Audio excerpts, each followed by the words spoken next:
आज हम equivalent fractions करेंगे. Observe the three figures given below.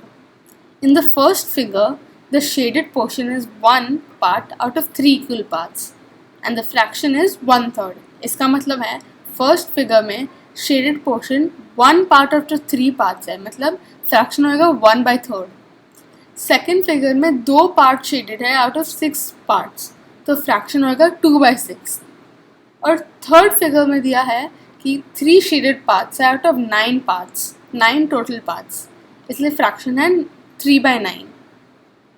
However, the shaded portions in the three figures indicate equal portions of the whole, that is 1/3 of the whole.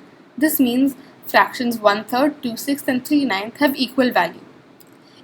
ये दो line का मतलब है कि जो ये फ्रैक्शंस दिखा रहे हैं, जो शेडेड पोर्शंस दिखा रहे हैं 1/3, 2/6 और 3/9, ये तीनों इक्वल पोर्शंस है. तो इसका मतलब है जो फ्रैक्शंस है, ये तीन फ्रैक्शंस है, उनके पास सब में इक्वल वैल्यू है. So 1/3 is equal to 2/6 and 2/6 is equal to 3/9. Such fractions which have equal values are called equivalent fractions. जो fractions में equal values होते हैं उनको हम equivalent fractions बुलाते हैं. So 1/3, 2/6 and 3/9 are equivalent fractions. अभी हमें equivalent fractions कैसे बनते हैं? You obtain equivalent fractions by multiplying or dividing the numerator and denominator of a fraction by the same number. ये दो लाइंस का मतलब है कि हमें इक्विवेलेंट फ्रैक्शन मिल सकता है अगर हम मल्टीप्लाई या डिवाइड दोनों न्यूमरेटर और डिनोमिनेटर को सेम नंबर से करें. जैसे हम इसका एग्जांपल लेते हैं, यहाँ पे 2/6 को हमें कॉमन नंबर से डिवाइड करेंगे. 2/6 को कॉमन नंबर से डिवाइड करेंगे, वो होगा 2 and 2 divided by 2 is 1, 6 divided by 2 is 3, so 1/3. That's why 1/3 is equal to 2/6. अभी हमें 1/3 का दूसरा इक्विवेलेंट फ्रैक्शन बनाना है. इसमें हमें इसको मल्टीप्लाई करना पड़ेगा, इसलिए हम कॉमन नंबर जो लेंगे वो हो सकता है 3. हम कोई भी नंबर ले सकते हैं, बट यहाँ पे हम 3 लेंगे. 1 into 3 is 3 and 3 into 3 is 9, इसलिए 3/9. इसलिए तीनों फ्रैक्शंस इक्विवेलेंट है. अभी कंसिडर द फ्रैक्शन 1/4.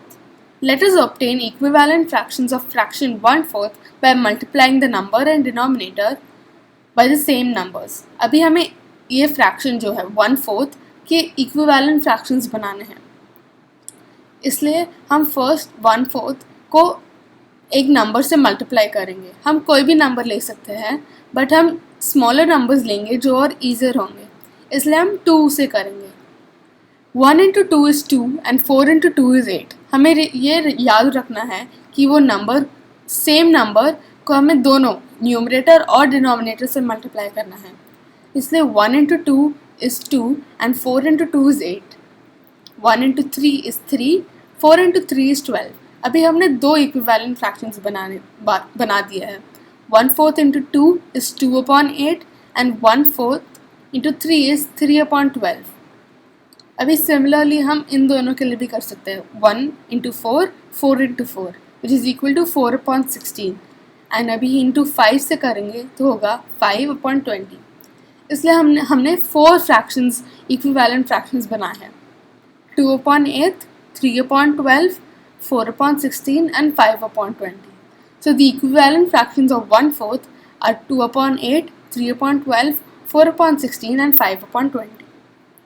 ये एक और है 8/16. अभी अगर ये फ्रैक्शन जो है जो थोड़ा बड़ा है और अपने सिंपलेस्ट फॉर्म में नहीं है, तो हमें डिवाइड करना है, इसलिए हम इनको डिवाइडेड बाई 2 करेंगे, क्योंकि 2 दोनों से डिविजिबल है. 8 divided by 2 4 and 16 divided by 2 8, इसलिए 4/8. अभी डिवाइडेड बाई 4 करेंगे. 8 divided by 4 2 and 16 divided by 4 6, 2/4. and 8 divided by 8 1, 16 divided by 8 2. हमने 3 इक्विवेलेंट फ्रैक्शंस बनाए हैं, 4/8, 2/4, 1/2. तो इसलिए 8/16, 4/8, 2/4 and 1/2 are all equivalent fractions. A fraction has unlimited number of equivalent fractions. इसका मतलब है एक फ्रैक्शन के अनलिमिटेड नंबर ऑफ इक्विवेलेंट है.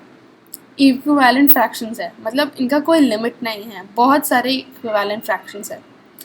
ये है असाइनमेंट 1।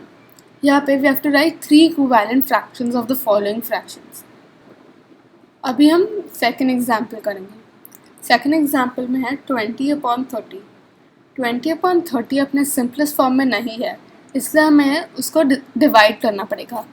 फर्स्ट नंबर जो हम उसे डिवाइड करेंगे वो है 10, क्योंकि 20 and 30 are both divisible by 10, इसलिए फर्स्ट है 20 डिवाइडेड बाय 30 इज़ 2, इसलिए 2। 30 डिवाइडेड बाय 10 इज़ 3। नेक्स्ट जो नंबर लेंगे वो है 5। 20 डिवाइडेड बाय 5 क्या होता है? 4। 30 डिवाइडेड बाय 5 6। जो थर्ड एंड लास्ट नंबर हम लेंगे वो होगा 2।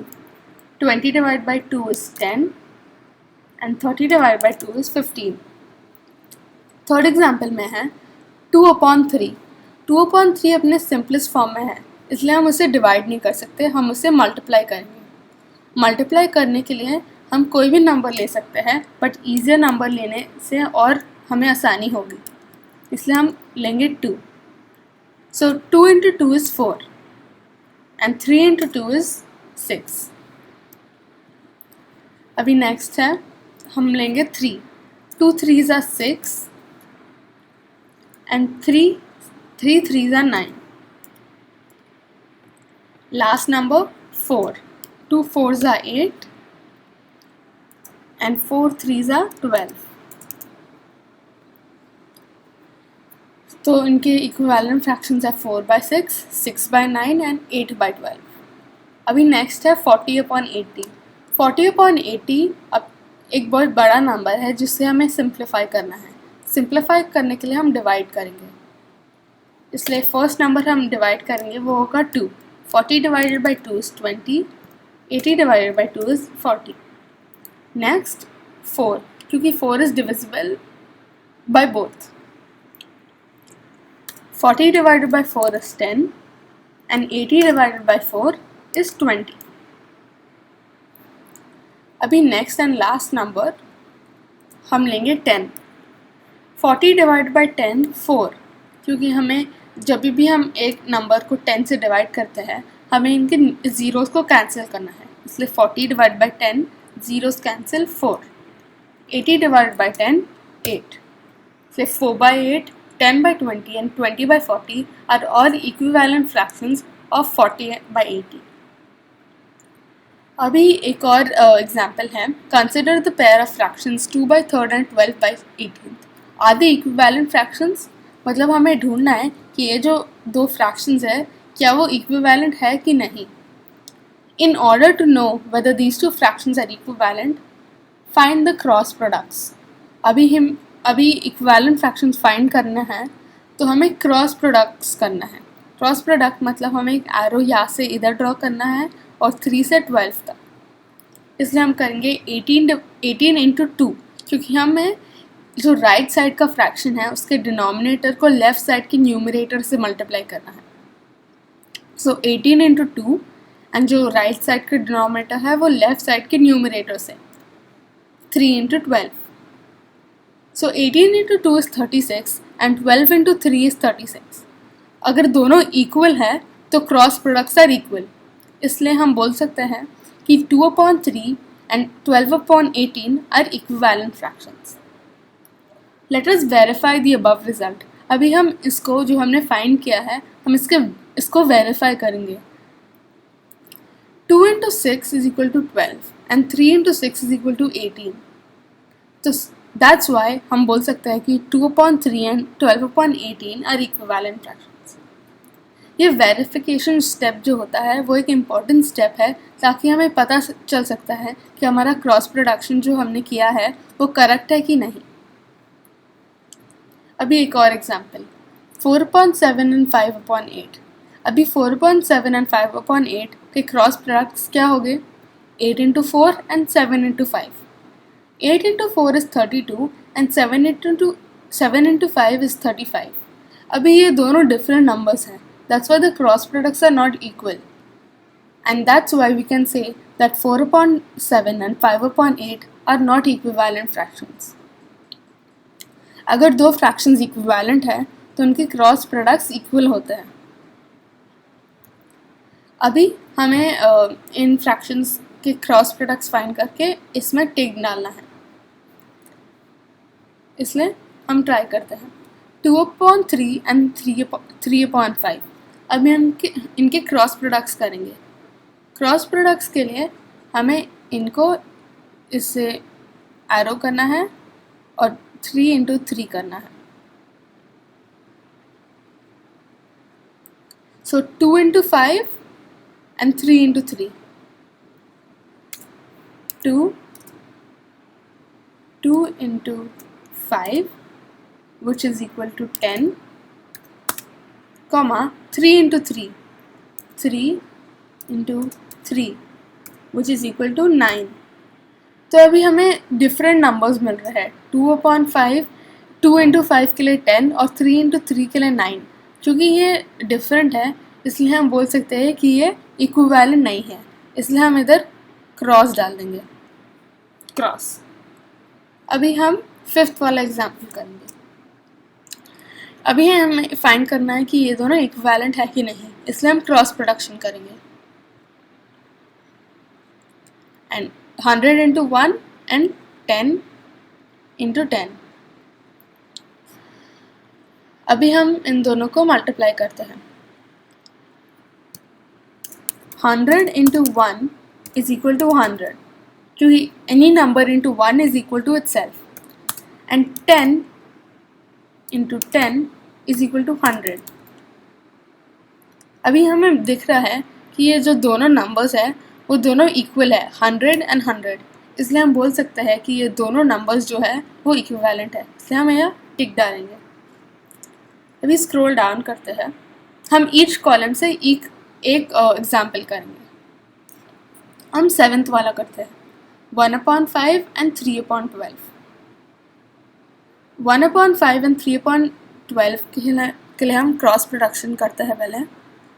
12 × 1 and 5 × 3। अभी हम इन्हें मल्टीप्लाई करेंगे।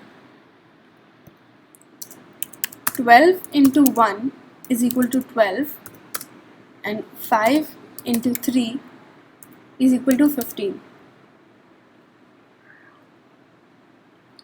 इसलिए हमें दिख रहा है कि 12 and 15 इक्वल नहीं है, इसका मतलब है ये दोनों भी नॉन इक्विवेलेंट है। Non equivalent is not equal.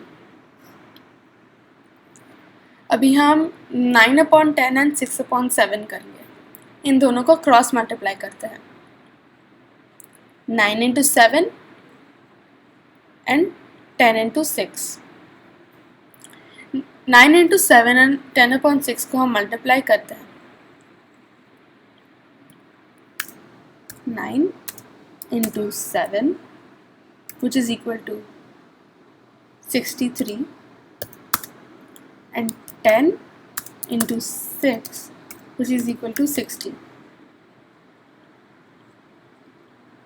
वापस हम देख सकते हैं कि ये जो दोनों नंबर्स हैं वो इक्वल नहीं है, इसलिए हम कंक्लूड करेंगे कि ये दोनों नॉन इक्विवेलेंट है, नॉट इक्वल, क्रॉस।